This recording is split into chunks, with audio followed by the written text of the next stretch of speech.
दूध का दूध, पानी का पानी होना चाहिए। जो पाकिस्तान के आइन और कानून के मुताबिक जो उसकी खिलाफ वर्जियाँ हुई हैं वो होता रहे।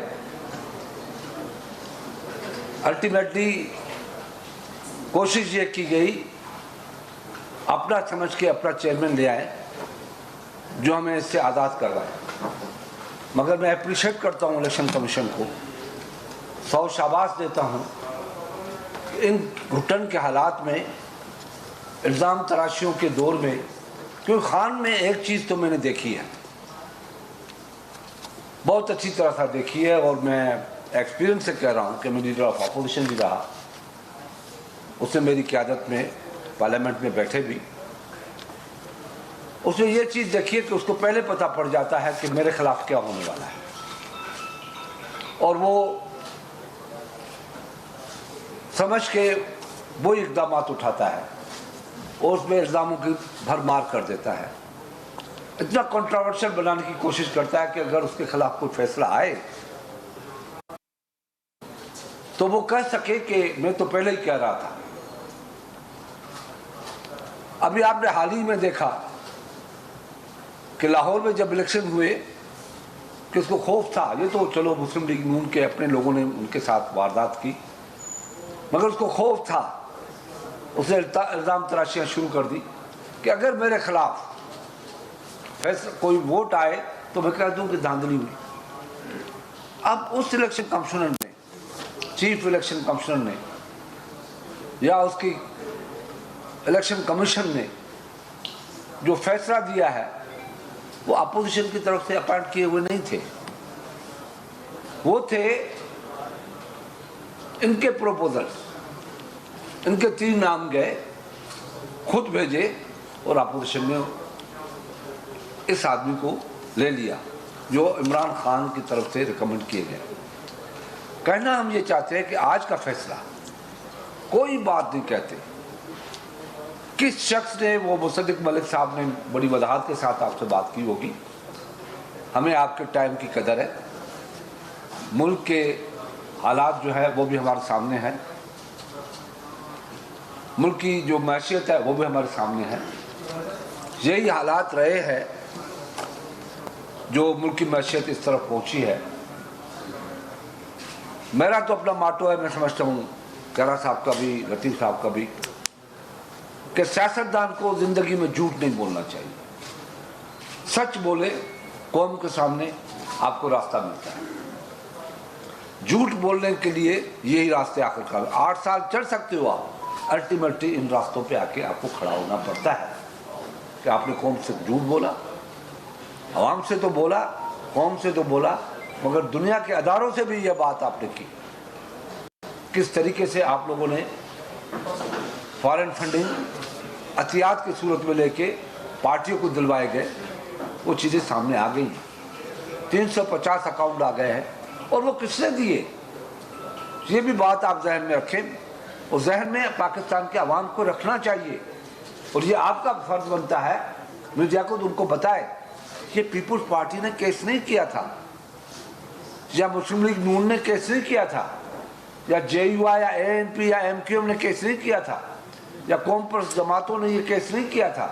ये उनकी पार्टी का फिनांस सेक्रेटरी जो कहता भी आया कि मैंने काफ़ी मरतबा उनसे कहा कि ये गलत हो रहा है, जिसके घर में PTI बनती रही, पलती रही, चलती रही, ये उसकी तरफ से ये चीज़ है, और उसने ये डॉक्यूमेंट्स दिए हैं, हमने नहीं दिए, वो उसके घर का भेदी है। अब कौम को अगर वो शख्स चाहिए जो यहूदियों से, जो पाकिस्तान के अज़ली दुश्मन है हिंदुस्तान, जो कभी नहीं चाहता कि पाकिस्तान तरक्की करे, उनसे पैसे लेके पाकिस्तान की रियासत की कुर्सी संभालने के लिए वो कोशिश करे, तो कौम को फैसला करना चाहिए। कब तक झूठ से चलेंगे हम? सियासतदान झूठ बोल के कब तक लोरी देते रहेगी कौम को? फिर यही होगा ना कि 200-250 रुपया डाला, फिर यही होगा ना कि सब्जी मिलने से कासर होगी, नोट लेके जाओगे मिलेगी नहीं। फिर यही होगा ना कि आपकी मैशियत इस हद तक गिर जाए कि आवाम की चीखें निकल जाएं। इस महंगाई मईशत के ट्रैक पे हमें पीटीआई ने चढ़ाया। हम जोश और जज्बात में आके ये बात नहीं करते। अब वो उनके पास भी आर्ग्यूमेंट होंगे, मगर इस आर्ग्यूमेंट का जवाब दिया जाए। अब सारा दारोमदार आईनी अदारों के ऊपर है। अब बाल आईनी अदारों के कोर्ट में है कि वो क्या करते हैं, वो किस तरीके से इस जज को बेल आउट करेंगे, किस तरीके से पाकिस्तान के आइन की धज्जियां उड़ाएंगे या बचाएंगे उस आइन को, किस तरीके से जस्टिस मुनीर की रूह किसी में नहीं जाएगी, किस तरीके से जस्टिस अनवारुल हक की रूह नहीं जाएगी, और सेवरल और जजेस जिन लोगों ने पाकिस्तान के आइन को कभी नज़रियात ज़रूरत कभी किस तरीके से इंटरप्रेट किया है। अब ये आइनी अदारों की जिम्मेदारी है कि पाकिस्तान के आइन और कानून के मुताबिक वो फैसला करे। पाकिस्तान की कैबिनेट का फैसला है, करना चाहिए, सच में करना चाहिए, मुखालिफ बन के नहीं करना चाहिए।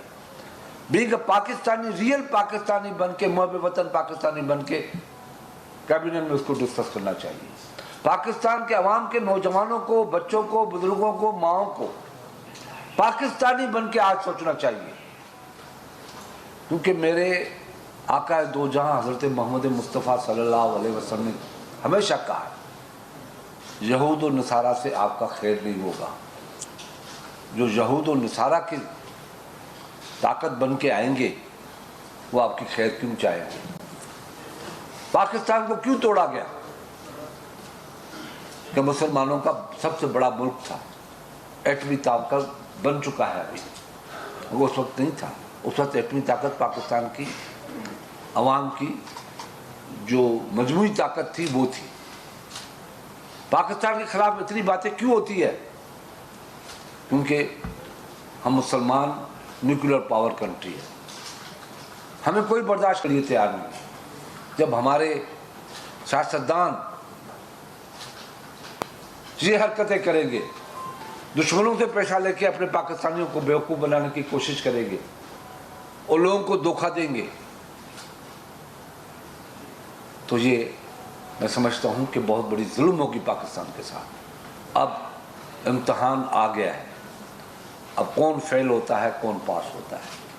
और एक और चीज़ भी मैं बताता चलूँ, ये चीख रहे हैं, हमने हमारे लिए कहते हैं कि पीपल्स पार्टी की बेसिस देखे जाए, बिल्कुल देखे जाए, कानून और आइन के मुताबिक देखे जाए। हमने कोई स्टे नहीं लिया है, किसी हाजिरी से भागे नहीं है, 8 साल नहीं भगाया है, किसी जगह पे हमने ये नहीं कहा कि हमारे अकाउंट नहीं देखो। वो तो कह रहे थे कि हमारे अकाउंट नहीं देखो, वो तो कह रहे थे कि पीपल्स पार्टी और नून लीग के साथ, जेयूआई के साथ मिलके देखो।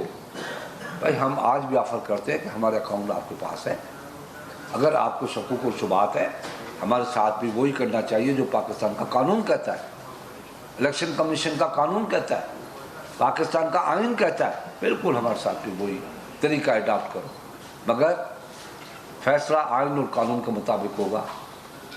किसी को ये अभी हक नहीं पहुंचता कि आइन को साइड पे करके कहे कि आपस में बन जाओ, वरना फैसला हम कानून के मुताबिक करेंगे। ये फैसला अब नहीं होगा। बड़ी मेहरबानी, मैं समझता हूँ मजीद आपको रोशनी केरा साथ डालें। बहुत शुक्रिया शाह साहब।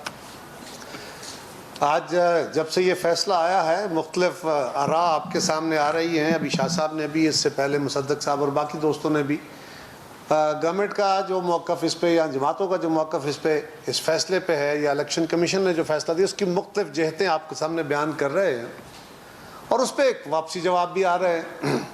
एक तो यह है कि ये केस कोई अचंभे वाला केस नहीं है। 8 साल के बाद इलेक्शन कमीशन ने वो फैसला दिया जो इमरान खान को 8 साल पहले पता था, पीटीआई को 8 साल पहले पता था। इसीलिए पीटीआई 8 साल तक इस केस को लिंगर ऑन करने के लिए 150 पेशियां करवाई। इसीलिए पीटीआई ने कोई 10 स्टे लिए इस पे। इसीलिए वो चीफ इलेक्शन कमिश्नर जिसको वो खुद लाए थे, खुद उन्होंने तजवीज़ किया था, जब तक उनको अदालतों से स्टे मिलते रहे और इलेक्शन कमीशन से उनको फर्दर एडजर्नमेंट्स मिलती रहीं, उस वक्त तक ठीक। जब तक डस्का के इलेक्शन से पहले वो इलेक्शन जीतते रहे तब तक ठीक। जिस दिन डस्का में उनके किए गए कारकर्दगियों को चीफ इलेक्शन कमिश्नर ने उस पर रीपोल करा दिया और फॉरेन फंडिंग केस या ममनुआ फंडिंग केस के ऊपर उन्होंने डे टू डे हियरिंग की अदालत के हुक्म पे, उस दिन के बाद चीफ इससे पहले मैंने